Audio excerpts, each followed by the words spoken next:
Welcome back to my channel. कैसे हैं आप सभी। तो चलिए आज से हम अपनी बायोलॉजी की जर्नी की शुरुआत करते हैं।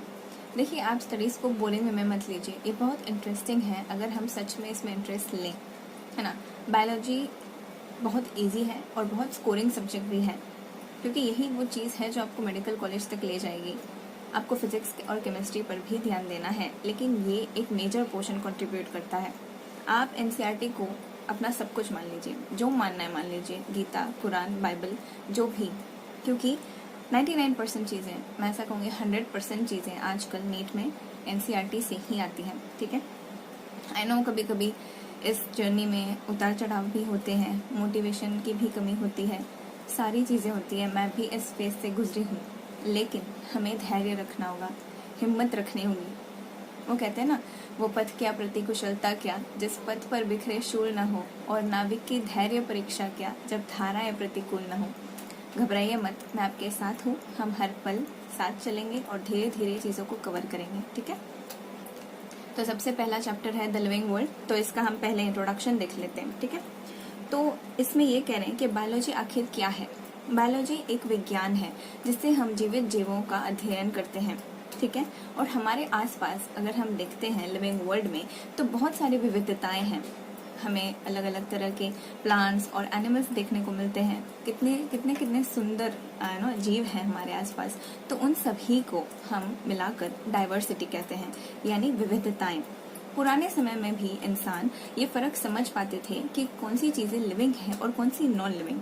मतलब जो एक मेन क्राइटेरिया था कि वो ऐसा कैसे करते थे, तो वो देखते थे कि कौन सी चीज़ों से उन्हें क्यूरियोसिटी पैदा हो रही है या डर लग रहा है, तो उस बेसिस पर वो चीज़ें करते थे। ठीक है, कि भाई ये लिविंग है और ये नॉन लिविंग। इनफैक्ट वो जैसे कि वाटर, है ना, फायर, इन सब की पूजा भी करते थे, और कुछ ऐसे प्लांट्स और एनिमल्स, कुछ स्पेसिफिक प्लांट्स और एनिमल्स की भी पूजा करते थे। ठीक है, तो जो एक कॉमन फीचर मैंने आपको बताया ना, सेंस ऑफ ऑ या फिर फियर, जो चीज़ें एवोक करती थी, उसके अकॉर्डिंगली वो उसको सेग्रीगेट करते थे। जो मेन डिस्क्रिप्शन था कि ये लिविंग ऑर्गेनिजम्स हैं, इंक्लूडिंग अस, हमारे इंक्लूड करने पर भी वो चीज़ें बहुत बाद में हमें लेटर इन ह्यूमन हिस्ट्री पता चली। जो सोसाइटीज, कुछ ऐसी सोसाइटीज थी उस टाइम पर जो सिर्फ एंथ्रोपोसेंट्रिक व्यू में चीज़ें देखती थी। इसका मतलब ये है कि सिर्फ ह्यूमंस को सेंटर में रख के उसके इर्द गिर्द चीज़ों को समझना। तो जब उन्होंने ऐसा किया तो उन्हें बहुत ही लिमिटेड सी नॉलेज प्राप्त हुई। ठीक है, तो जो सिस्टमैटिक और मोन्यूमेंटल डिस्क्रिप्शन जब चाहिए था कि भाई चीज़ें आखिर क्या है, लाइफ फॉर्म्स आखिर है क्या, तब हमें ज़रूरत पड़ी आइडेंटिफिकेशन की, नोमेनक्लेचर की और क्लासिफिकेशन की। ठीक है, आइडेंटिफिकेशन का मतलब है चीज़ों को पहचानना, नोमेनक्लेचर का मतलब उन्हें नेम करना, है ना, उन्हें नाम देना, और क्लासिफिकेशन तो आप लोग जानते हैं, वर्गीकरण करना। ठीक है, जो बिगेस्ट स्पिन ऑफ था ना इन चीज़ों का कि भाई कैसे हम पता करें, कैसे हम, कौन से कोई बेस तो चाहिए ना, तो वो था सिमिलैरिटीज के आधार पर। ये सिमिलैरिटीज, जो समानताएं हैं, ये दो तरह की थी, एक हॉरिजॉन्टल और एक वर्टिकल। हॉरिजॉन्टल का मतलब है कि उस टाइम पीरियड में जितने भी जीव थे वो आपस में कितनी समानताएं रखते थे। ठीक है, और वर्टिकली का मतलब है कि अभी इस पीरियड में जो जीव हैं वो उनके एंसेस्टर्स से, यानी कि जो इस धरती पर रहे होंगे, उनसे कितनी समानताएं रखते थे। ठीक है, तो जो सभी हमें पता चला, ये इन चीज़ों ने हम ह्यूमंस की आंखें खोल दी कि नहीं, सिर्फ हम ही नहीं हैं जो इस दुनिया पर हैं, बहुत सी दूसरी भी चीज़ें हैं जो रिलेटेड हैं हमसे भी और हमारे एंसेस्टर्स से भी। तो तब ये चीज़ दिमाग में आई कि नहीं, हमें बायोडाइवर्सिटी को कंजर्व करना है। ठीक है, तो जो इस चैप्टर में हम बेसिकली देखेंगे क्लासिफिकेशन, हम वर्गीकरण देखेंगे एनिमल्स का और प्लांट्स का एक टैक्सोनॉमिस्ट के पर्सपेक्टिव से। ठीक है, तो चलिए हम पढ़ लेते हैं कि एनसीईआरटी में क्या लिखा है। Biology is the science of life forms and living processes. The living world comprises an amazing diversity of living organisms. Early man could easily perceive the difference between inanimate and living organisms. मैंने बताया ना, वो perceive कर सकते थे difference, उन्हें पता चलता था कि ये लिविंग है, ये नॉन लिविंग है ना। A common feature of all such forms of inanimate and animate objects was the sense of awe or fear that they evoked. जो description है of living organisms, including human beings, began much later in human history. Societies which indulged in anthropocentric view of biology could register limited progress in biological knowledge. मतलब बहुत ही limited knowledge था उन्हें. Systematic and monumental description of life forms bought in out of necessity.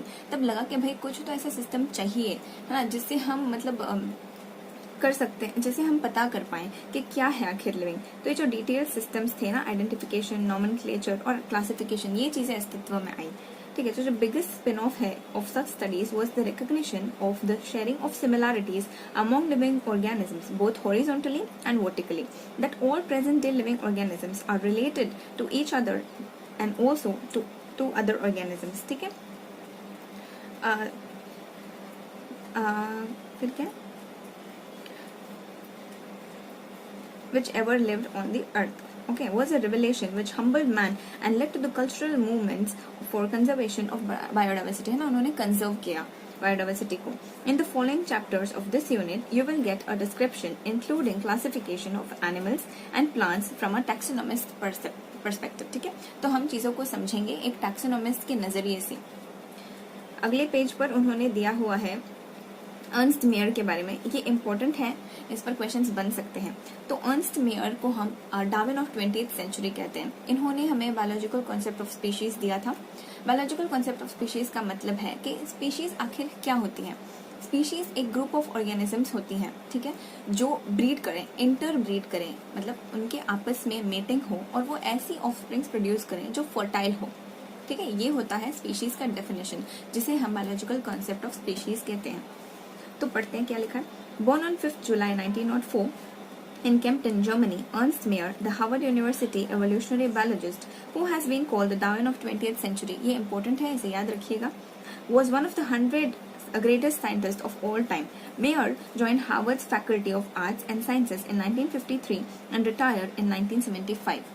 Assuming the title Alexander Agassiz Professor of Zoology Emeritus. Throughout his nearly 80-year career, मतलब 80 years तक उन्होंने है ना contribution दिया। His research spanned ornithology यानी study of birds, taxonomy, zoogeography, evolution, systematics and the history and philosophy of biology. इन्होंने ये सारे काम किए है ना, इतना सारा इनका योगदान था। He almost single-handedly made the origin of species diversity the central question of evolutionary biology that it is today. है ना, तो आज जो हम देखते हैं origin of species, उन्होंने वो चीज दी। He also pioneered the currently accepted definition of biological species. Mayr was awarded 3 prizes, widely regarded as the Triple Crown of Biology. ये चीज important है, इन्हें Triple Crown of Biology दिया गया था। 3 prizes दिए गए थे in total. Balzan Prize in 1983, International Prize for Biology in 1994, and the Crawford Prize in 1999. Mayr died at the age of 100 in the year 2004. यानी ये एकमात्र साइंटिस्ट हैं जिन्होंने 100 years कंप्लीट किए, मतलब सेंचुरी कंप्लीट की। ठीक है, तो अभी हम देखेंगे हमारा एक्चुअल चैप्टर जो यहाँ से स्टार्ट हो रहा है, द लिविंग वर्ल्ड। देखिए, हमारा लिविंग वर्ल्ड बहुत ही ज़्यादा वंडरफुल है ना। हम कितनी सारी चीज़ें देखते हैं हमारे आसपास जो जीवित जगत में, जो हमें फैसिनेट करती हैं, ये सोचने पर मजबूर करती हैं कि कितना सुंदर है, भगवान ने कितनी सुंदर रचनाएं रची हैं, है ना। हमारे आसपास कितनी सारी चीज़ें हैं। The wide range of living types is amazing, है ना। हम हर एक हैबिटेट्स में हमें जीव जंतु देखने को मिलते हैं, बीट डेसर्ट, चाहे डेसर्ट हो, माउंटेन हो, है ना। इवन जो हॉट थर्मल स्प्रिंग्स होती है ना, वहाँ पर भी हमें कुछ बैक्टीरिया देखने को मिलते हैं। केव्स में जहाँ बिल्कुल भी लाइट पेनिट्रेट नहीं करती, वहाँ पर भी हमें जीव देखने को मिलते हैं ना। तो मतलब वोल्केनोज के आसपास भी तो चीज़ें होती हैं। ये कैसे पॉसिबल है, इतना डाइवर्स है लिविंग वर्ल्ड, है ना। तो मतलब जो डेसिडुअस फॉरेस्ट है, ओशियंस है, ये सारी चीज़ें हमें स्पीचलेस कर देती है ना, कि भाई क्या इतना सुंदर, जो beauty of the galloping horse, जो बर्ड्स हैं, जो फ्लावर्स हैं इतने सुंदर, या शार्क है जो इतने डरावनी है, ये सारी ही चीज़ें हैं हमारे आसपास। तो ये जो इकोलॉजिकल कॉन्फ्लिक्ट भी होता है, मतलब प्रकृति में चीज़ें कॉन्फ्लिक्ट करती हैं और कोऑपरेट भी करती हैं। कॉन्फ्लिक्ट का मतलब जो एक दूसरे के खिलाफ हो, और कोऑपरेट यानी कि वो साथ चले, है ना। Among the members of a population, बहुत सारी स्पीशीज मिलकर एक पॉपुलेशन बनाती हैं, बहुत सारे ऑर्गेनिजम्स मिलकर एक पॉपुलेशन बनाते हैं, और बहुत सारी पॉपुलेशंस मिलकर एक कम्युनिटी बनाती हैं। तो उनके बीच हमें कॉन्फ्लिक्ट और कोऑपरेशन दोनों देखने को मिलते हैं। यहाँ तक कि हमारे सेल के अंदर जो मॉलिक्यूल्स हैं, है ना, जो डिफरेंट टाइप्स ऑफ मॉलिक्यूल्स हैं वो भी आपस में इंटरेक्ट करते हैं, उनके बीच भी हमें इंट्रैक्शंस देखने को मिलते हैं। तो ये सारी चीज़ें हमें ये सोचने पर मजबूर करती हैं कि आखिर लिविंग क्या है ना। तो इसमें खुद में दो क्वेश्चंस हैं, एक ये कि आखिर लिविंग क्या है, और दूसरा एक फिलोसॉफिकल वन है, जैसे हम कह सकते हैं कि भाई पर्पस क्या है लाइफ का। तो हम पहली चीज़ देखेंगे कि व्हाट इज़ लिविंग। तो हम पढ़ते हैं क्या लिखा है एनसीईआरटी में। How wonderful is the living world, the wide range of living types is amazing, the extraordinary habitats in which we find living organisms, be it cold mountains, deciduous forests, oceans, freshwater lakes, deserts, or hot springs, leave us speechless. The beauty of a galloping horse, of the migratory birds, the valley of flowers, or the attacking shark evokes awe and a deep sense of wonder. The ecological conflict and cooperation among the members of a population and among the populations of a community, or even the molecular traffic inside a cell, make us deeply reflect on what indeed is life. है ना, मैंने आपको कहा था ना कि cell के अंदर भी मॉलिक्यूल्स होते हैं, बहुत सारे मॉलिक्यूल्स होते हैं, कभी कुछ बन रहे होते हैं, कभी कुछ टूट रहे होते हैं, और वो किसी और चीज़ में कन्वर्ट हो रहे होते हैं। तो ये सारी चीज़ें कंट्रीब्यूट करती हैं एक सेल को उसका अस्तित्व देने में। This question has two implicit questions within it. The first one is a technical one and seeks answer to what is living as opposed to non-living. मतलब living क्या है, non-living के comparison में living होता क्या है ना। और second one is a philosophical one and seeks answer to what is the purpose of life. As scientists, we shall not attempt answering the second question. We will try to reflect on what is living. तो हम ये देखने की कोशिश करेंगे कि living क्या होता है। देखिए, जब हम कभी भी बात करते हैं कि living मतलब क्या है ना, तो हमारे दिमाग में ये सारे क्वेश्चंस आ सकते हैं कि भाई हम ये सोच सकते हैं कि क्या क्या चीज़ें हैं जो लिविंग ऑर्गेनिजम्स शो करते हैं। एक तो ग्रोथ, यानी कि वो ग्रो करते हैं। दूसरा आ सकता है रिप्रोडक्शन, यानी कि वो मल्टीप्लाई करते हैं, है ना, उनकी प्रोजेनी लीव करते हैं वो। और हो सकता है कि ability to sense the environment, यानी कि वो अपने आसपास के एनवायरनमेंट से वो प्रभावित होते हैं और उसके अकॉर्डिंगली वो रिएक्ट करते हैं। ये सारी चीज़ें हमारे दिमाग में आ सकती हैं। कुछ और फीचर्स भी, जैसे कि वो रेप्लिकेट करते हैं, है ना, सेल्फ ऑरिजिनेट करते हैं, और उनका अस्तित्व होता है, उनका अपना एक अस्तित्व होता है जो नॉन लिविंग थिंग शो नहीं करते। तो let us try to understand in detail. तो पहले हम ग्रोथ को देखते हैं। ग्रोथ की अगर बारी आती है तो हम कह सकते हैं कि भाई सभी लिविंग ऑर्गेनिजम्स ग्रो करते हैं, ये तो सही है ना। तो ग्रोथ एक्चुअली दो चीज़ों से हम नापते हैं, एक तो इंक्रीज इन मास और दूसरा है increase in the number of individuals. Increase in the mass यानी द्रव्यमान में बढ़ोतरी होना, और दूसरा है उसके नंबर में बढ़ोतरी होना, है ना। ये दो चीज़ें होती है, ये दोनों ही ट्विन कैरेक्टरिस्टिक्स ऑफ ग्रोथ हैं। और देखिए, मल्टी सेलुलर ऑर्गेनिज्म यानी बहुकोशिकीय जो जीव हैं वो ग्रो करते हैं बाय सेल डिवीजन। ठीक है, वो एक सेल डिवाइड करके दो सेल में कन्वर्ट होती है और वो फर्दर ऐसे ही डिवाइड करते रहते हैं। प्लांट्स में जो सेल डिवीजन है वो थ्रू आउट होता है। आपने देखा है कभी कि प्लांट एक पॉइंट तक बढ़ा और रुक गया? ऐसा नहीं होता, प्लांट बड़ा होता रहता है जब तक वो ट्री में कन्वर्ट ना हो जाए। उसके बाद भी उसकी प्रोसेसेस चलती रहती है ना। पत्ते गिरते हैं, नए पत्ते आते हैं, लेकिन एनिमल्स में ऐसा नहीं है। एनिमल्स में एक निश्चित समय तक ही ग्रोथ हो पाती है ना। तो सेल डिवीजन यूजुअली हम ये भी सोच सकते हैं कि भाई जो रिप्लेस करने के लिए जो लॉस्ट सेल्स हैं ग्रोथ के दौरान कुछ सेल्स लूज हो जाते हैं, तो उन्हें रिप्लेस करने के लिए भी सेल डिवीजन की ज़रूरत होती है। ठीक है, यूनिसेलुलर ऑर्गेनिजम्स भी सेल डिवीजन से ग्रो करते हैं। तो वन कैन इजीली ऑब्जर्व। तो हम ये देख सकते हैं, अगर हम इन विट्रो चीज़ों को ग्रो करें, है ना। इन विट्रो का मतलब है कि लिविंग ऑर्गेनिजम्स, लिविंग थिंग्स के बाहर, है ना, आर्टिफिशियली उस एनवायरनमेंट में अगर एक सेल को हम ग्रो करें तो हम उसे मियरली काउंट कर सकते हैं कि भाई कितने सेल्स बने हैं, है ना। तो we can count that also. तो majority of the higher animals and plants में ग्रोथ और रिप्रोडक्शन म्यूचुअली एक्सक्लूसिव इवेंट्स होते हैं। हायर ऑर्गेनिजम्स में ग्रोथ एक समय पर होता है और रिप्रोडक्शन दूसरे समय पर। ये दोनों ही चीज़ें आपस में एक साथ नहीं चलती, म्यूचुअली एक्सक्लूसिव होती हैं। ठीक है, हम ये सोच सकते हैं कि भाई बॉडी मास में इंक्रीज होना ही ग्रोथ है, अगर हम ऐसा सोचें। तो हम अगर देखें कि जैसे कि कुछ सैंड माउंट्स होते हैं, माउंटेन्स होते हैं, तो वो भी तो चीज़ें ग्रो करती हैं। तो इसका मतलब क्या वो भी लिविंग है? नहीं ना। तो हम ये कहेंगे कि ग्रोथ हमें अंदर से होनी चाहिए। ग्रोथ अंदर से अगर होती है तो ही हम उसे कंसिडर करेंगे। इन सारी चीज़ों में ग्रोथ बाहरी है। एक माउंटेन पर समझ लीजिए एक आइस केप है ना, उसके ऊपर बहुत सारी बर्फ जमा हुई। आज 1 मीटर बर्फ है, हम कुछ समय बाद देखें तो वो 5 मीटर हो गई। तो वो तो अक्यूमुलेशन ऑफ मटेरियल है ना, वो बाहरी ग्रोथ है, तो हम उसे लिविंग कंसिडर नहीं करेंगे। दस हम नहीं कह सकते। और कोई भी नॉन लिविंग चीज़ भी ग्रो नहीं करती है कभी भी। आपने देखा है कोई चीज़ बड़ी बड़ी ग्रो हो गई हो, बुक रखी है तो वो ग्रो नहीं करती है ना, तो वो नॉन लिविंग है। हम ग्रो करते हैं, तो ये चीज़ कॉन्ट्रोडिक्ट कर रही है। तो 10 हम ग्रोथ को एक लिविंग कैरेक्टर नहीं मान सकते। तो चलिए पढ़ते हैं क्या लिखा है एनसीईआरटी में। और what is living? When we try to define living, we conventionally look for the distinctive characteristics exhibited by living organism. हम कुछ ऐसे characters देखते हैं जो distinct है ना? Growth, reproduction, ability to sense environment and mount a suitable response come to our mind immediately as unique features of living organisms. One can add a few more features like metabolism, ability to self-replicate, self-organize, interact, and emergence to this list. Let us try to understand each of these. All living organisms grow. Increase in mass and increase in number of individuals are the twin characteristics of growth. ये important line है, आप इसे याद रखिएगा, कई बार पूछा गया है ये previous year questions में. A multicellular organism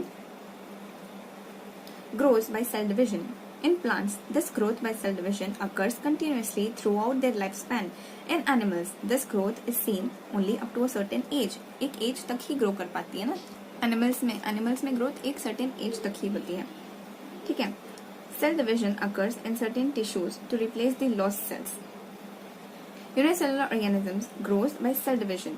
One can easily observe this in vitro cultures by simply counting the number of cells under the microscope. हम cells को count कर सकते हैं, है ना, lab में.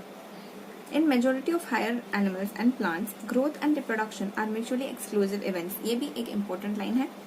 One must remember that increase in body mass is considered as growth. है ना, हम ये सोच सकते हैं कि भाई अगर बॉडी मास में इंक्रीज हो रहा है तो वो ग्रोथ है. जनरली तो हमने ये देखा था स्टार्टिंग में. Non living objects also grow if we take increase in body mass as a criterion for growth. Mountains, boulders and sand mounds do grow. However, this kind of growth exhibited by non-living objects is by the accumulation of materials from the surface. ठीक है, वो surface पर accumulation के कारण है वो growth. In living organisms, growth is from inside. Living organisms में growth अंदर से होती है. Growth, therefore, cannot be taken as a defining property of living organisms. Conditions under which it can be observed in all living organisms have to be explained, and then we understand that this is a characteristic of living systems. A dead organism do not grow. मतलब एक जीव अगर मर गया है तो वो grow कैसे करेगा? thus हमें ये चीज़ देखनी है कि वो सिर्फ वो चीज़ जो हम कह रहे हैं वो सिर्फ लिविंग ऑर्गेनिजम्स के लिए ही अप्लीकेबल हो. ठीक है, समझ में आया यहाँ तक? के लिए बस इतना ही. हम इसके बाद वाली चीज़ कल से स्टार्ट करेंगे, कल पढ़ेंगे. देखिए, मैं उम्मीद करती हूँ कि आपको चीज़ें समझ में आई होंगी. अगर कहीं थोड़ी बहुत ऊंच नीच हुई हो तो उसके लिए मुझे माफ़ करें. मैं कोशिश करूँगी कि अगली बार उसे रेक्टिफाई कर सकूँ. बस आपका सपोर्ट चाहिए और कुछ नहीं. जहाँ भी चीज़ें इम्पोर्टेंट है मैं आपको बताती जा रही हूँ, आप भी उस पर ध्यान रखिए. हम संडे के दिन, है ना, एवरी संडे हम एक मोटिवेशन सेशन ले लेंगे. मतलब मैं वीडियो अपलोड कर दूंगी और जैसे जैसे हम आगे प्रोग्रेस करेंगे मैं डीपीएस भी आपको दे दूंगी, है ना. बहुत सारे क्वेश्चंस नहीं करेंगे हम, अराउंड 25 to 30 क्वेश्चंस करेंगे. सैटरडे को या संडे को मैं वो भी आपको अपलोड कर दूंगी. बहुत सारी रेफरेंसेस लेकर मैं क्वेश्चंस आपके लिए फ्रेम करूंगी और I will give it to you. देखिए, एनसीईआरटी पर ही फोकस रखिए, चीज़ों को बार बार याद करिए, ये चीज़ें इम्पोर्टेंट हैं. और मैं कोशिश करूँगी कि जो भी याद करने वाली चीज़ें हैं वो मैं लिखकर आपको अपलोड कर दूँ, है ना, माइंड मैप के फॉर्म्स में या जो भी. तो आप उसे पढ़ लें. मैं चाहती हूँ कि आप लोग सभी 360 और 360 स्कोर करें. देखिए, बहुत ज़रूरी है ना, आपके लिए मेडिकल कॉलेज तक जाना. आपका वो सपना है, आपको वो पूरा करना है. मैं आपके साथ हूँ, है ना. बेशक हम साथ चलेंगे और हम करके दिखाएंगे. ठीक है, हर संडे को हम एक मोटिवेशन सेशन ले लेंगे ताकि आप लोग मोटिवेटेड रहें. देखिए, इस जर्नी में मोटिवेशन की बहुत ज़्यादा ज़रूरत होती है हमें.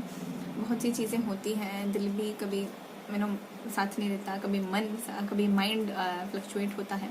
तो ये चीज़ें होती हैं, मैं समझ सकती हूँ. कोई ना, आपकी जो भी क्वेरीज हों, जो भी कुछ हों, आप मुझे कमेंट्स में लिख दीजिए. I will try to work on it. ठीक है, बाय.